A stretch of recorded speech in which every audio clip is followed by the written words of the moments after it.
Hola, ¿qué tal? ¿Cómo les va? Muy buen día para todos ustedes. Vamos a comenzar en estos teóricos a ocuparnos uno por uno de los órganos del sistema nervioso central. En teóricos anteriores habíamos visto una introducción al sistema nervioso, habíamos visto también los aspectos de la ontogenia del sistema nervioso y hoy nos vamos a ocupar de la médula espinal. La médula espinal es un órgano que se ubica en el conducto vertebral y no se extiende en toda la longitud de este conducto, sino que en gran parte del mismo en la parte superior. Arriba la médula llega hasta un plano que pasa rasante al atlas. ¿Se acuerdan del atlas? Que eran dos masas laterales unidas por un arco anterior y un arco posterior. La médula se extiende por arriba hasta un plano que pasa rasante al atlas. Esto lo pueden ver descrito de distintas maneras. Algunos autores dicen que pasa por arriba, este plano pasa por arriba del arco posterior del atlas y por la parte media del arco anterior. Hay varias formas de describirlo, por eso, sin entrar en el detalle, vamos a considerar que es un plano rasante al atlas por arriba. En realidad, el límite médula-bulbo es lo que se llama la decusación de las pirámides. Ya cuando estudiemos el bulbo, el tronco del encéfalo, la vía piramidal, ahí lo van a entender mejor. Pero si yo tengo que decir desde afuera, por la configuración externa, por las relaciones, hasta dónde llega la médula, ese es el límite que se considera como superior, un plano rasante al atlas. Y por abajo la médula se extiende hasta la segunda lumbar, o algunos dicen hasta el disco que separa la primera vértebra lumbar con la segunda vértebra lumbar. El porqué de esto ya lo habíamos tratado en el teórico de ontogenia. Dijimos que en el tercer mes de vida intrauterina la médula mide lo mismo que la columna. Después crece más la columna que la médula y por eso quedan algunas fibras nerviosas, algunos nervios raquídeos que salen por agujeros de conjunción que están ubicados más abajo que el segmento medular correspondiente, ¿no? La médula es un órgano alargado que tiene esta forma.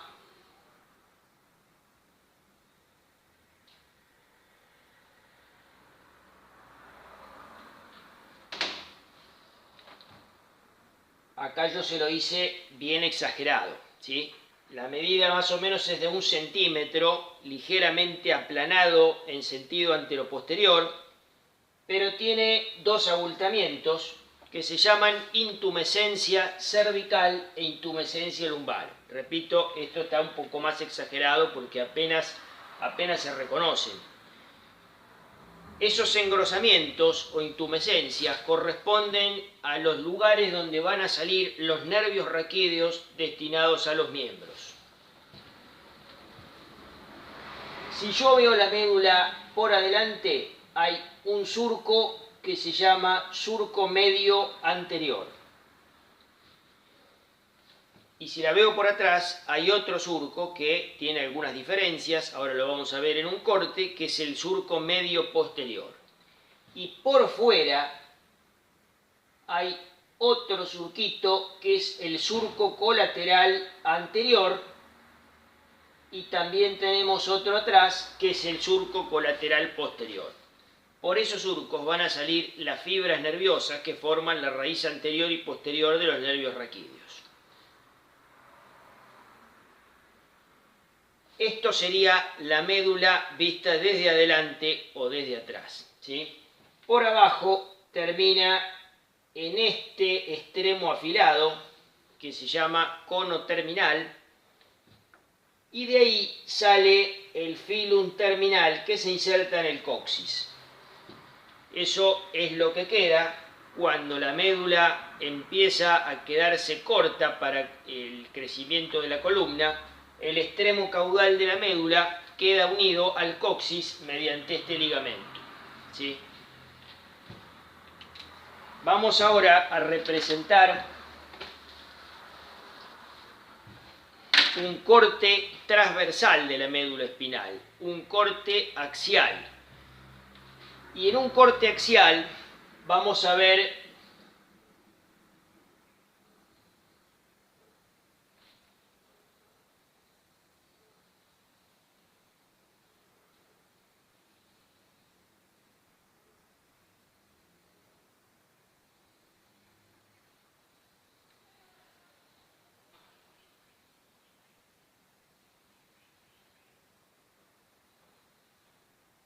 que la médula tiene aproximadamente esta forma, ¿sí? Esto es posterior y esto es anterior. Vamos a dejar algo en claro. Todos los cortes que vamos a hacer de médula y de tronco del encéfalo, vamos a dibujar arriba lo posterior y abajo lo anterior. Así es como lo hacen la mayoría de los autores. Pero ojo que si leen Testud, hace una mezcla. En algunos casos dibuja así y en otros casos dibuja acá lo anterior y acá lo posterior.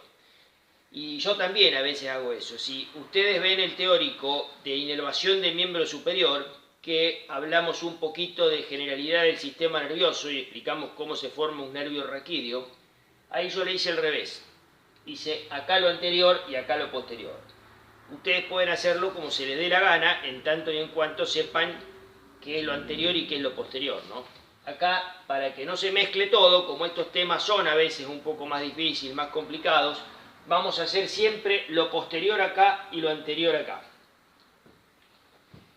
Entonces, ¿qué vemos? Acá el surco medio posterior y acá el surco medio anterior. Este surco es ancho y profundo. Este es angosto y poco profundo. Y este se continúa con este tabique que separa esta parte de la sustancia blanca de esta otra. Acá fíjense que no hay fibras de sustancia blanca que vayan de acá para acá porque está este tabique que lo separa.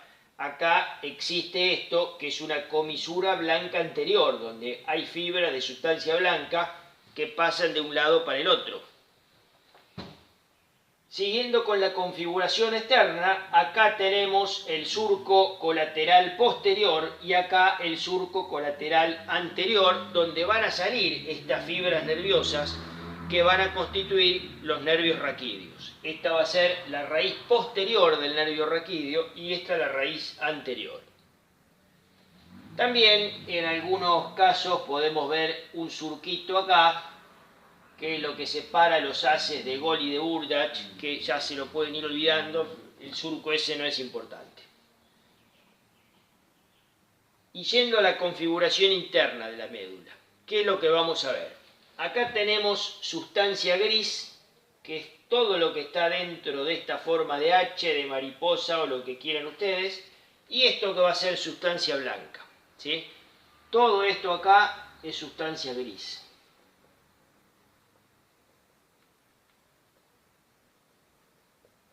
Y esto, sustancia blanca.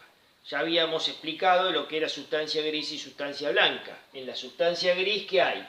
Cuerpos neuronales, sinapsis, terminaciones dendríticas o axónicas de las neuronas, células de la neuroglia, y acá hay axones mielinizados. Acuérdense que esta mielina eran células oligodendrocitos, mientras que la mielina de los nervios periféricos era otra célula distinta derivada de la cresta neural, que era la célula de Schwann, ¿sí?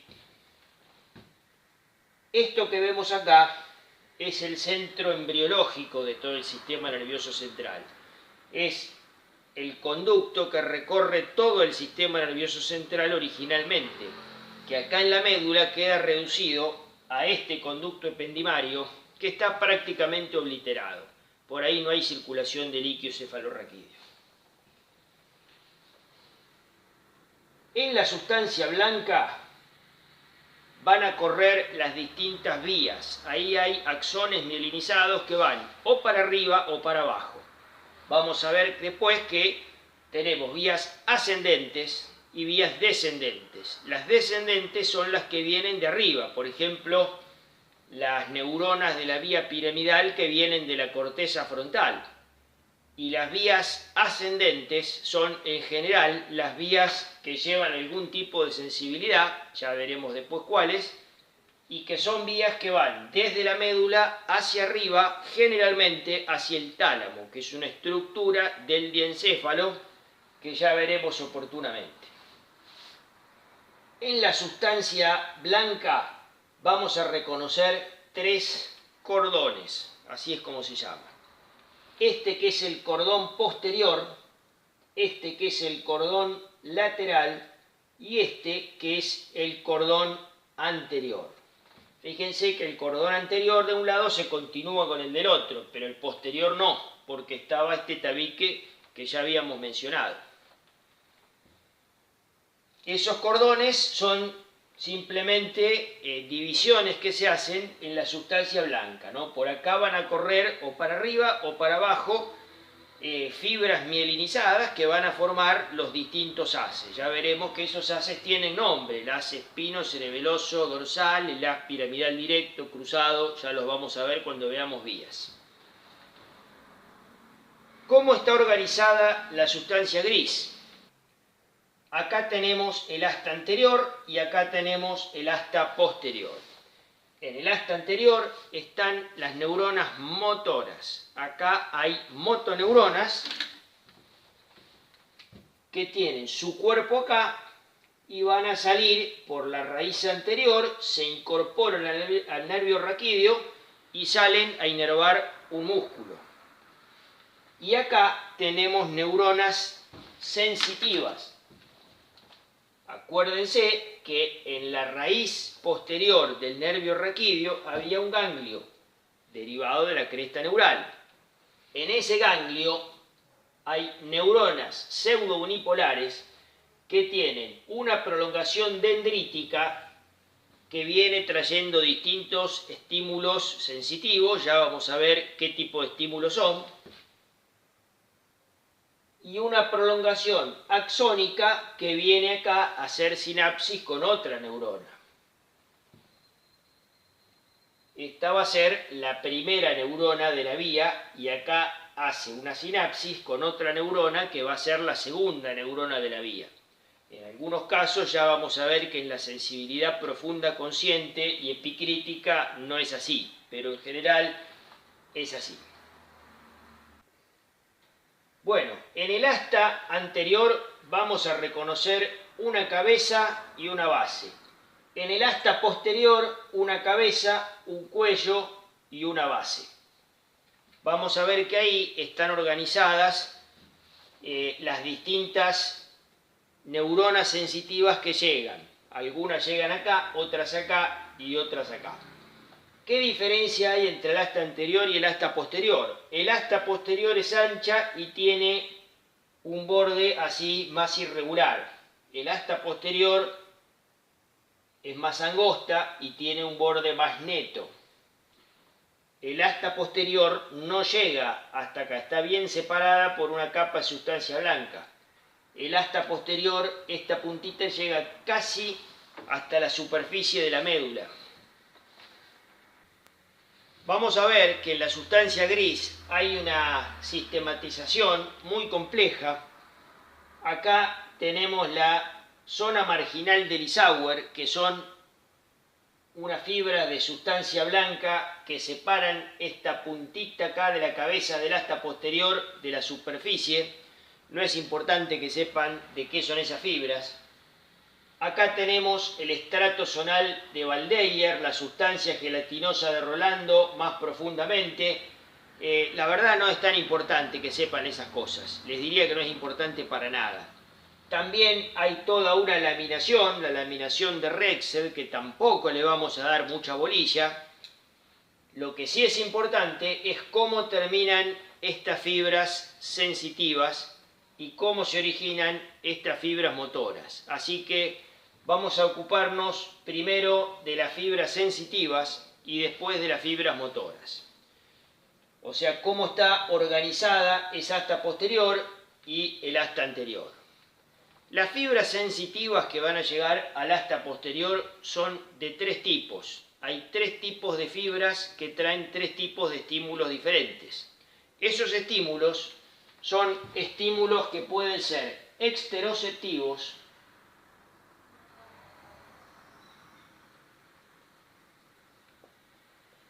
propioceptivos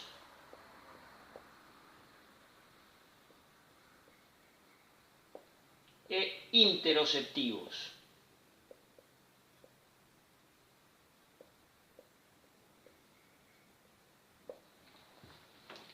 Estos estímulos vienen generalmente de la piel y transportan información del mundo exterior.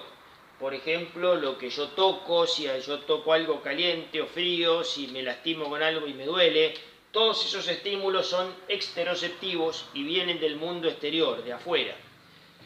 Estos estímulos propioceptivos vienen de los huesos, de los músculos, de las articulaciones, y me informan de en qué posición están esos huesos, músculos, articulaciones. Yo, por ejemplo, si tengo el brazo flexionado o extendido, yo me doy cuenta, no tengo que mirarlo a ver cómo lo tengo. ¿Por qué? Porque hay estructuras en el músculo, en los tendones, en las articulaciones, en los ligamentos, que llevan esa información al sistema nervioso central y le dicen cómo está. Esa es la información propioceptiva. Y la interoceptiva es la información de las vísceras, de los vasos sanguíneos, y también viene por otras fibras distintas. Aproximadamente en un nervio raquídeo, esto varía según los autores que lean, según el nervio raquídeo, según la altura, pero más o menos en general yo les diría que 70% de las fibras son ecteroceptivas, 28% propioceptivas, y 2% interoceptivas. ¿Sí? No tiene sentido que sepan los porcentajes. Estas son la mayoría, siguen estas y vienen estas últimas. Y son 3 tipos de fibras distintas. No hay una fibra que lleve más de un estímulo. En algunos libros dice que estos estímulos son los que vienen del ectodermo, estos del mesodermo y estos del endodermo, lo cual en gran parte es así, pero no del todo, porque los estímulos que vienen de los vasos sanguíneos son estos, y los vasos sanguíneos no son endodérmicos, son mesodérmicos, ¿sí? Igualmente las vísceras, la mayor parte de estos son de las vísceras, pero ¿qué parte de las vísceras es endodérmica? Y la mucosa. La mucosa del intestino viene del endodermo, pero los músculos de la pared del intestino no. Estas fibras se distribuyen en todas las vísceras. Bueno, en general las fibras exteroceptivas van a terminar acá, en la cabeza del asta posterior. Las fibras propioceptivas van a terminar acá, en el cuello, y las interoceptivas en la base. En general, porque algunas fibras propioceptivas no hacen sinapsis acá. Ya vamos a ver que hay 2 vías propioceptivas. Unas que llevan una información que se llama propioceptiva consciente, que es la información de la propiocepción que yo me doy cuenta, que es lo que recién les decía. Yo sé que tengo el brazo flexionado o extendido sin necesidad de que lo mire. O sea, esa información es consciente. Pero también hay una información propioceptiva inconsciente, que yo no me doy cuenta y que intervienen los reflejos. Vamos a ver que son 2 vías distintas, ¿sí? Ya vamos a ver cuáles son. No se vuelvan locos con esto de las vías, porque esto vamos a hablar primero de cómo está organizado todo el órgano por órgano y al final vamos a hablar de las vías. Hay libros que les explican médula y también ahí habla de las vías que pasan por la médula. Entonces ahí se complica un poco porque hay muchas cosas que uno todavía no conoce. ¿Sí? Yo prefiero de las vías hablar al final de todo.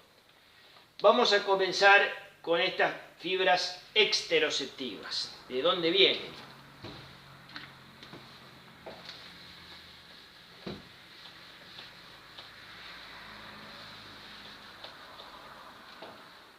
Vamos a hacer un esquemita de la piel. Ustedes saben que la piel es un órgano que está formado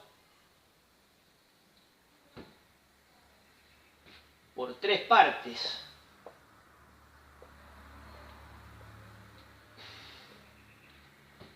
Esto, que es la epidermis, que termina en estas papilas y que tiene distintos estratos que van del estrato germinativo, donde están las células que se replican activamente, al estrato córneo, donde están las células muertas, que son las que se descaman acá en la piel. Esta epidermis es de origen ectodérmico. Después tenemos la dermis. La dermis es de origen mesodérmico. Y en la unión entre la dermis y la epidermis tenemos esta estructura que son las papilas dérmicas. Y después tenemos la hipodermis, donde tenemos todos estos pelotoncitos adiposos, ¿sí? Epidermis, dermis, hipodermis. Acá vamos a tener un montón de estructuras, un montón de tipos celulares, unas cuantas cosas más. Cuando estudien en histología la piel van a ver que acá hay de todo. También tenemos folículos pilosos, glándulas de todo tipo, músculos, erectores de los pelos, hay de todo acá. Vamos a hablar de las estructuras nerviosas que tiene la piel. Esas estructuras nerviosas llegan acá, acá y acá. Yo digo llegan, ¿no? Pero en realidad están acá y la información va desde acá a la médula o al sistema nervioso central. O sea, esa raíz posterior del nervio raquídeo que habíamos hablado hoy, ¿sí? Vamos a hacer de nuevo esto acá, chiquitito.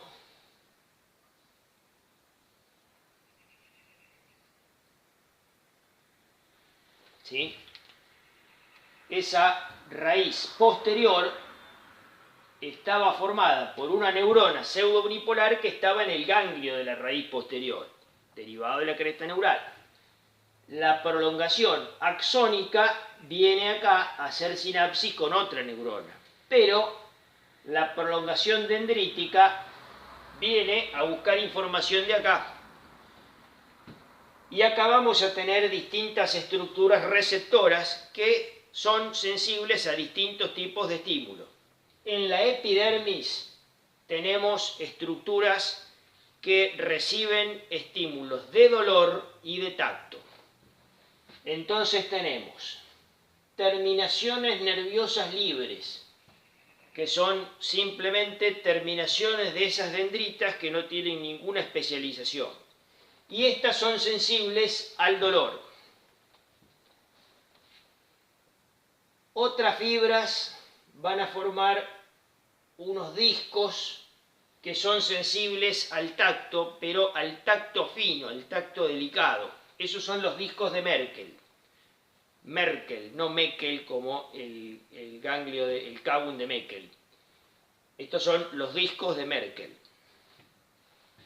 Y otras fibras que van a formar los corpúsculos de Meissner, que están acá, que son sensibles al tacto más grueso, ¿sí? Estos son los corpúsculos de Meissner. En la dermis tenemos fibras que terminan en los corpúsculos de Krauss y en los corpúsculos de Ruffini. Estos detectan frío y estos calor. Y en la hipodermis tenemos otras fibras que terminan en los corpúsculos de Golgi y en los corpúsculos de Pacini. Estos detectan presión, pero presión leve, más sutil. Estos presión más importante, más grosera. Entonces, en resumen, en la epidermis se percibe el dolor y el tacto en estas dos. En la dermis, la temperatura, frío, calor. Y en la hipodermis, presión leve y presión más intensa. Todas estas fibras son las fibras esteroceptivas. ¿Dónde terminan estas fibras esteroceptivas? Ahora que miro, lo hice mal, porque ya les dije que no era así, que era acá. Estas fibras van a terminar en la cabeza del asta posterior. Después tenemos las fibras propioceptivas. Estas fibras propioceptivas vienen de los tendones, de los músculos, de los huesos, de los ligamentos. En estos órganos existen también estructuras análogas a estas que describimos en la piel, son mucho más complejas desde el punto de vista estructural, pero les vamos a mencionar dos: los órganos tendinosos de Golgi y los husos neuromusculares. Los primeros están en los tendones, los segundos están en los músculos. Y estas estructuras censan el grado de contracción muscular mínimo que tiene un músculo cuando está en reposo, que eso se llama el tono muscular. Censa si un músculo está relajado, si está contraído. Censa también en los tendones el grado de tensión que realiza, y también otros receptores en los ligamentos, en las articulaciones, en los huesos. Todas esas son fibras propioceptivas. ¿Y dónde van esas fibras propioceptivas? Al cuello del asta posterior. Vamos a pasar ahora a las fibras interoceptivas, a las fibras que traen información de las vísceras.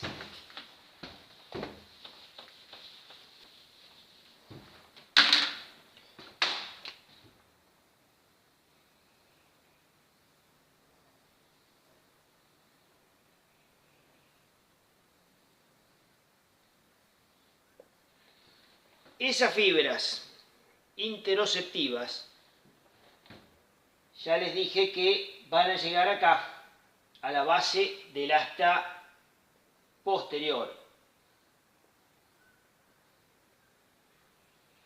Y son fibras que van a salir por la raíz posterior del nervio raquídeo, o mejor dicho, van a entrar por la raíz posterior del nervio raquídeo. ¿Se acuerdan que el nervio raquídeo tenía una raíz posterior y una raíz anterior, que era una neurona motora? ¿Sí? Esto sale por el agujero de conjunción como nervio raquídeo mixto, que tiene fibras sensitivas. En este caso estamos hablando de la sensibilidad interoceptiva, pero también hay fibras propioceptivas y esteroceptivas, y fibras motoras. Todo esto forma un nervio raquídeo, que el nervio raquídeo se va a distribuir, como ustedes ya han estudiado, en el sistema nervioso periférico. Los nervios van a formar distintos plexos, salvo los intercostales, que no forman ningún plexo. Todo el resto de los nervios raquídeos forma plexos, son los plexos que ya estudiaron, el plexo cervical, braquial, lumbar. Así se van a distribuir esos nervios periféricos. Y se acuerdan también cuando vimos en tórax la cadena simpática. ¿Se acuerdan que al lado de la columna estaba una cadena simpática que no le dimos más bolilla y que estaba formado por un cordón intermedio con ganglios con una disposición también segmentaria? En esos ganglios había un ramo comunicante blanco y un ramo comunicante gris, ¿sí?, que los unía a los nervios raquídeos. ¿Sí? ¿Y qué eran esos ramos comunicantes gris y ramos comunicantes blancos? En aquel momento eran ramas nerviosas. Gris y blanco, ¿por qué? Porque el blanco tiene fibras mielínicas. Entonces es blanco porque la mielina generalmente tiene ese color, la sustancia blanca. Y el gris tiene fibras que son distintas, fibras que son amielínicas.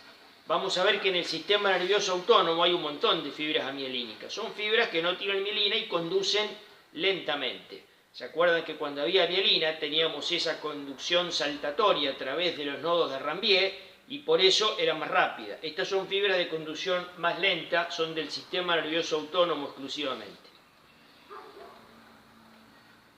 Entonces acá tenemos el ramo comunicante blanco y el ramo comunicante gris, que unen esos ganglios simpáticos a los nervios raquídeos. ¿Sí?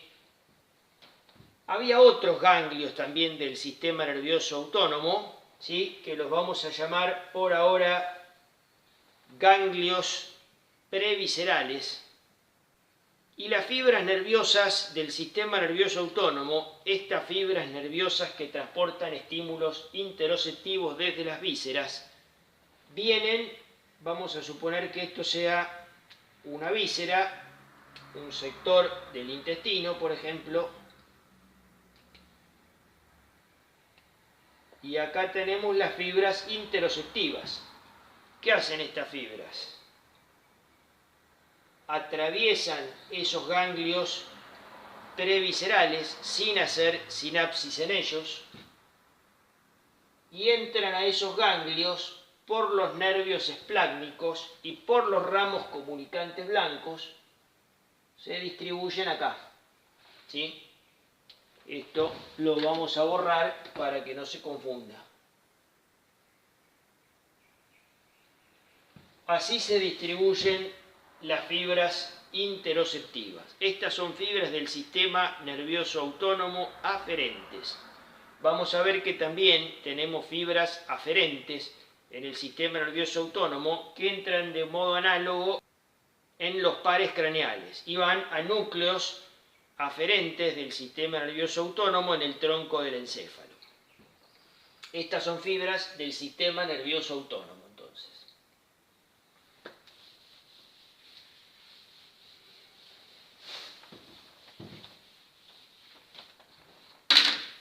Y para terminar con las fibras aferentes del sistema nervioso central, a nivel de la médula estamos hablando, vamos a mencionar lo que son los dermatomas. ¿Qué son los dermatomas? Son territorios cutáneos que corresponden a cada uno de los nervios. ¿Y qué es eso? En este esquema que ya hicimos varias veces y que todo el mundo tiene que saber hacer, un corte axial de la médula espinal,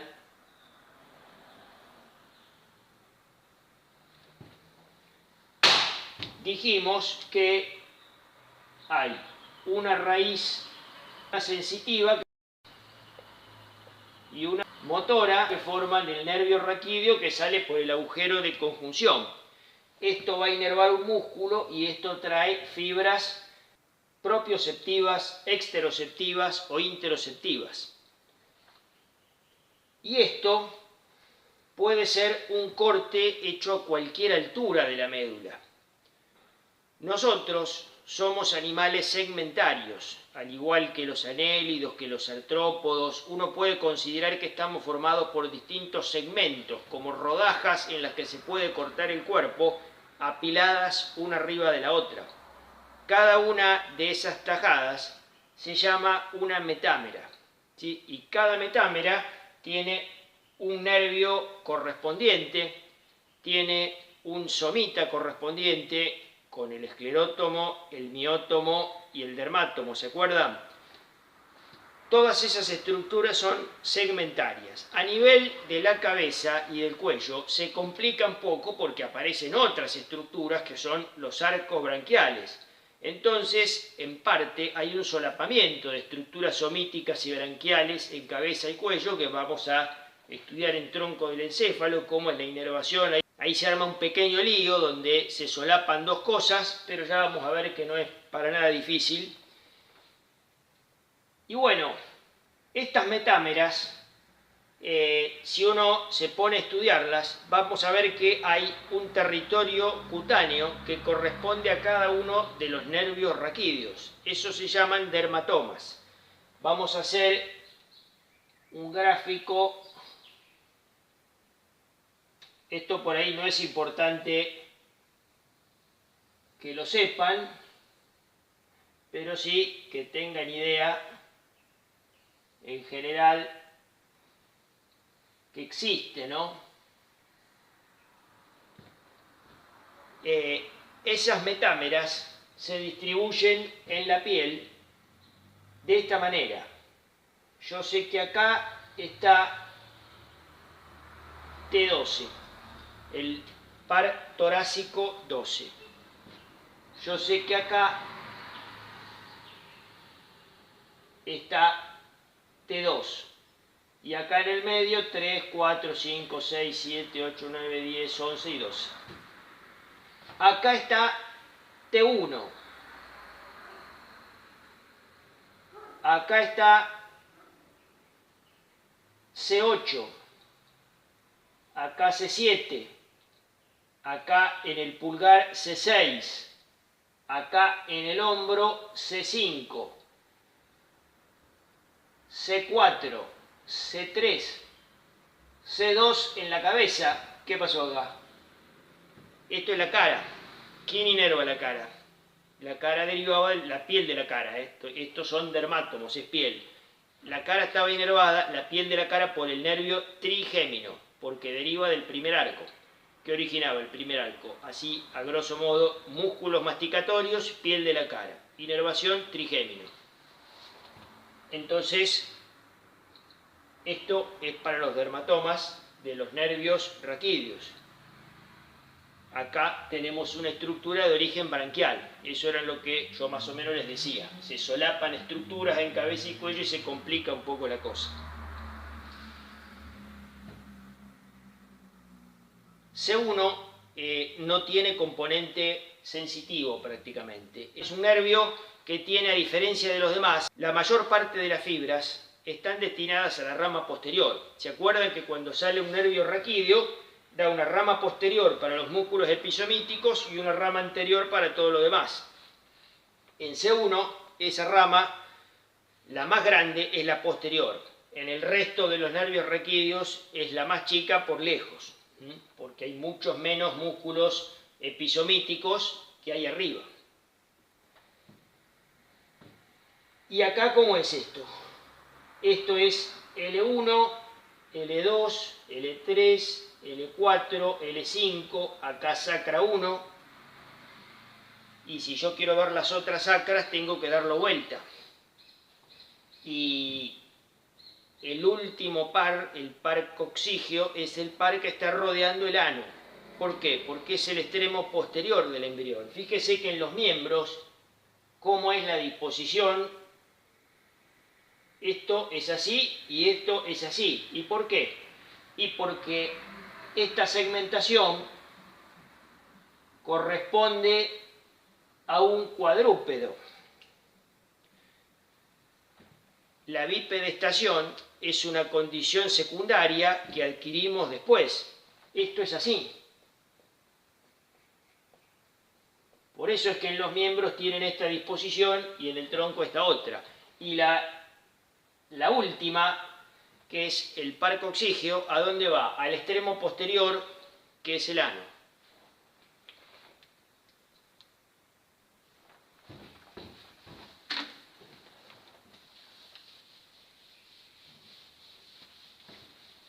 Bueno, vamos a ver ahora cómo está organizada el asta anterior. Todo eso que hablamos hasta ahora eran fibras aferentes que van al asta posterior. Entonces volvemos a hacer este esquemita que espero que todo el mundo lo sepa hacer.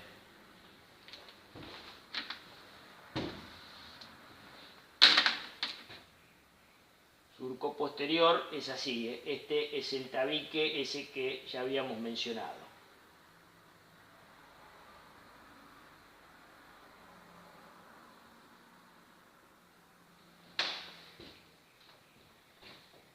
En el asta anterior tenemos dos centros, uno acá y otro acá.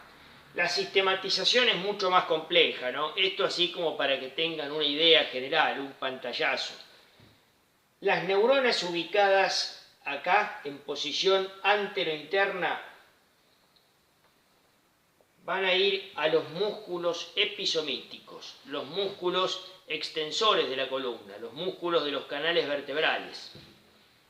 Y las del grupo anteroeterno, yo esto los hago así, pero se van a acoplar con las fibras de las que hablamos anteriormente, las fibras de la raíz posterior, ¿sí?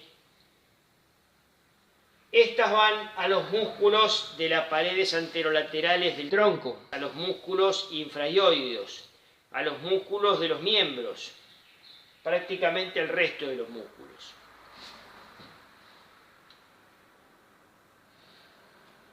Y también tenemos, así como hablamos de fibras aferentes del sistema nervioso autónomo, también tenemos fibras eferentes del sistema nervioso autónomo, que son fibras que salen de acá y van a inervar vísceras. Esas fibras eferentes del sistema nervioso autónomo son las que tenemos que distinguir en fibras simpáticas y parasimpáticas. Y ya les voy diciendo que el sistema nervioso autónomo simpático está en la médula torácica. Esto es mucho más complicado, pero yo les voy a dar así un pantallazo general para lo que tienen que saber de anatomía. El sistema nervioso autónomo simpático tiene sus centros en la médula torácica y está acá, un pequeño grupito de neuronas que forma lo que se llama el asta intermedio lateral, que está solamente en la médula torácica. Mientras que las fibras centrales eferentes del sistema nervioso autónomo parasimpático están en la médula sacra y en el tronco del encéfalo en algunos pares craneales, generalmente el vago, el 10º par craneal. Esas fibras son fibras que salen y van a hacer sinapsis con otra neurona, pero que a diferencia del sistema nervioso de la vía de relación, en el sistema nervioso autónomo, esa otra neurona está afuera del sistema nervioso central, está en ganglios del sistema nervioso autónomo que derivan de la cresta neural, ¿sí? Esos son ganglios del sistema nervioso autónomo donde hay sinapsis, no son ganglios como el ganglio de la raíz posterior que vimos acá, que es el cuerpo de la neurona pseudounipolar y no hay sinapsis. Estos son ganglios donde hay sinapsis. ¿Y cómo es esto?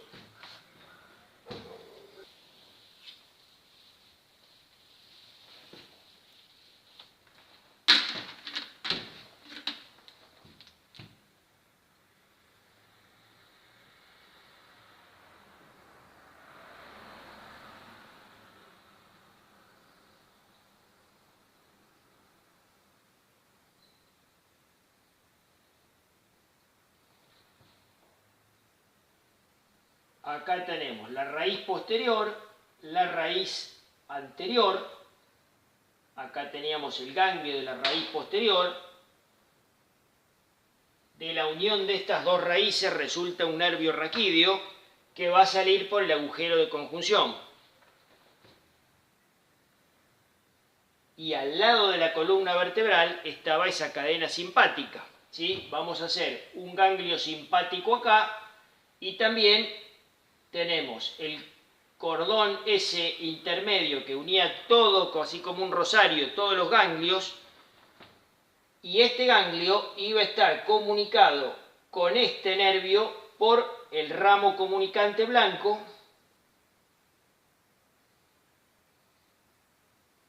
y el ramo comunicante gris. Algunas de estas neuronas hacen este recorrido. Estas son neuronas motoras del sistema nervioso autónomo simpático. Salen por la raíz anterior, salen por el nervio raquídeo, ingresan al ganglio por el ramo comunicante blanco y en este ganglio simpático van a hacer sinapsis con otra neurona, que esa otra neurona hace esto. Vuelve a ingresar al nervio por el ramo comunicante gris y se distribuye con ese nervio raquídeo en el territorio que corresponde. Va a formar los plexos, los nervios que corresponda. ¿Y a dónde va? Va a inervar vasos sanguíneos, glándulas sudoríparas, músculos erectores de los pelos.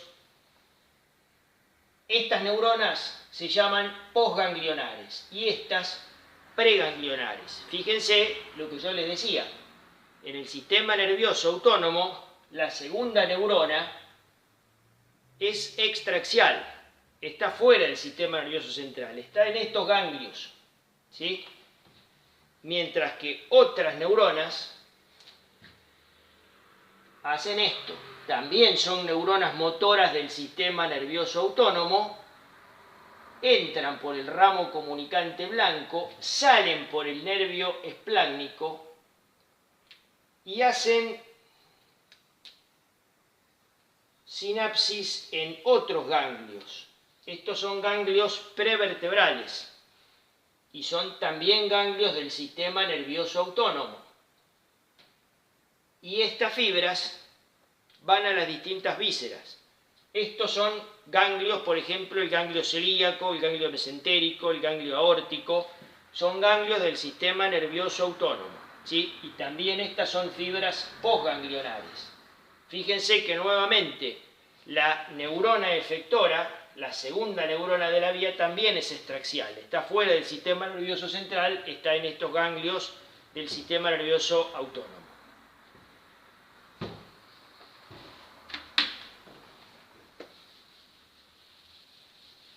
Estas fibras tienen sus diferencias histológicas, tienen sus diferencias fisiológicas, porque el neurotransmisor no es el mismo. Todo eso es un tema bastante grande que lo van a ver en fisiología, lo van a ver mucho en farmacología, porque esos neurotransmisores van a actuar sobre receptores donde también van a actuar medicamentos, y eso es un tema importante de farmacología. Muchos medicamentos actúan sobre esos receptores del sistema nervioso autónomo. Bueno, con esto más o menos terminamos la organización de la sustancia gris. ¿Qué pasa con la sustancia blanca? Dijimos que la sustancia blanca son axones mielinizados de las distintas vías que van o para arriba, al tálamo generalmente, o para abajo, a hacer sinapsis con una neurona del asta anterior. Vamos a hablar de vías ascendentes y descendentes, ¿no? Eso ya lo vamos a ver después, dijimos. Pero yo les voy a nombrar así algunas de esas, las principales vías, ya como para que les vaya sonando el nombre. Las vías las vamos a estudiar después. Este esquema de la médula, ya espero que esta noche sueñen con esto, porque es un esquema que todo el mundo tiene que saber hacer.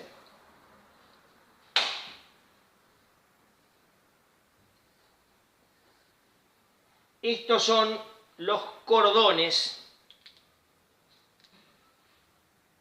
posterior o dorsal, lateral, anterior o ventral. Acá están los haces espino-cerebeloso directo o dorsal. Y acá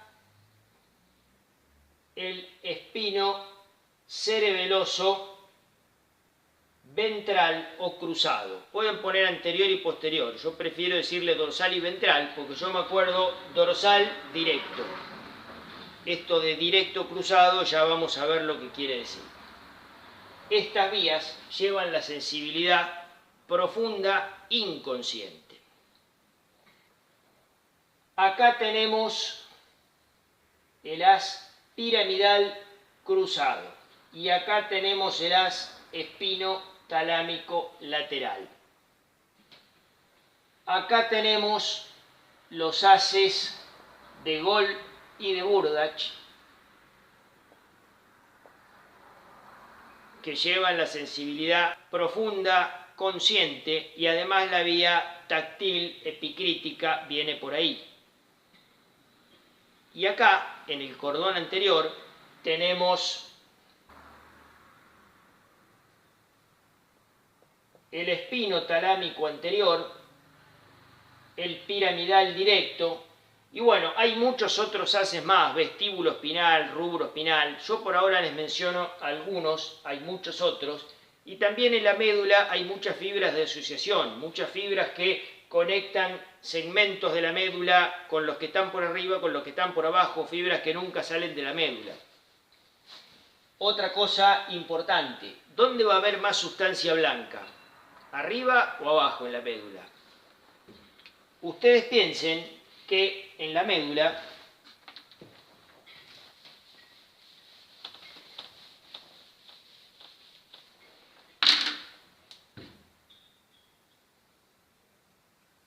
piensen que esto es la médula y esto es la sustancia gris, ¿no? Las fibras descendentes, que son las que vienen de arriba del encéfalo a los distintos lugares de la médula, hacen así.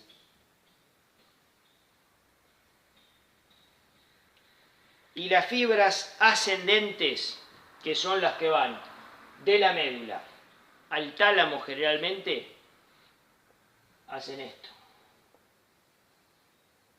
Estamos haciendo unas en verde, otras en rojo. Fíjense que acá tengo poquito y acá tengo mucho. Cuanto más alto es el corte, más sustancia blanca voy a tener.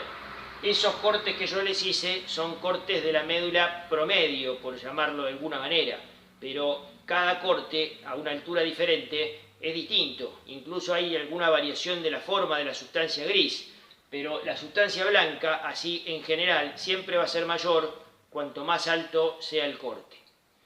Bueno, con esto terminamos lo que es médula y vamos a seguir en la siguiente clase con tronco del encéfalo. Dejamos acá, buenas tardes a todos, que les vaya bien. Adiós.